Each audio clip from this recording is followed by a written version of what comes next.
Hello বন্ধুরা, আমার post যারা দেখেছেন তারা সবাই জানেন আমি আর আমার ছোট বোন আজকে আমাদের পক্ষীরাজে চড়ে টুকটুক করে বেরিয়ে গেছিলাম ক্রিসমাসের সকালটাকে একটু স্পেশালি উপভোগ করতে। চেনা রাস্তা দিয়ে টুকটুক করে আমরা ফার্স্ট গিয়ে পৌঁছেছিলাম বিড়লা তারা মন্দিরে। যদিও ভেতরে যাইনি, বিরাট লম্বা লাইন, কিন্তু আশেপাশের সবুজ ঘেরা জায়গাগুলোর ছবি তুলতে একদম ভুল করিনি।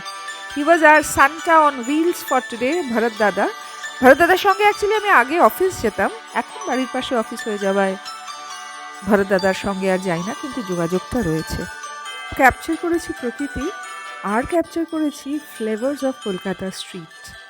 এত ভালো লাগছিল এই শীতের সকালে কলকাতার রাস্তার মধ্যে দিয়ে এই আশেপাশের নানা জিনিসের ছবি তুলতে তুলতে আস্তে আস্তে আমাদের পরবর্তী গন্তব্য সুন্দরী ভিক্টোরিয়া মেমোরিয়ালের দিকে এগিয়ে গেছিলাম। আজকে প্রচণ্ড ভিড় ভেবেই ভিক্টোরিয়া মেমোরিয়াল কর্তৃপক্ষ ভেতরে ঢুকতে অ্যালাউ করেনি, যদিও আমরা বাইরের বাগানটায় ঘুরেছি এবং ছোটোবেলায় এক্সকারশনের অনেক স্মৃতির কথা মনে পড়ছিল। আমি আর আমার ছোট বোন আজকে খুব ভালো একটা সকাল কাটিয়েছি। ভিক্টোরিয়া মেমোরিয়ালে দারুণ গোলাপ ফুল ফুটেছে এবার। একজন বহুরূপী, উনি সান্টা সেজেছিলেন আজকে, ওনার সঙ্গেও একখানা ছবি তুলে ফেলেছি। এরপরে আমার বোনের মন আকাশে একটু মেঘ জমায়, সে আর গাড়ি থেকে নেমে আমার সঙ্গে এই সেন্ট জনস চার্চে আর যায়নি।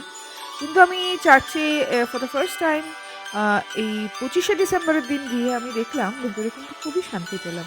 সত্যি ভেতরে এত প্রশান্তি চতুর্দিকে ছড়িয়েছিল যে খানিকক্ষণের জন্য সমস্ত কিছু বাস্তবের ঝামেলা ভুলে বড্ড ভালো ছিলাম।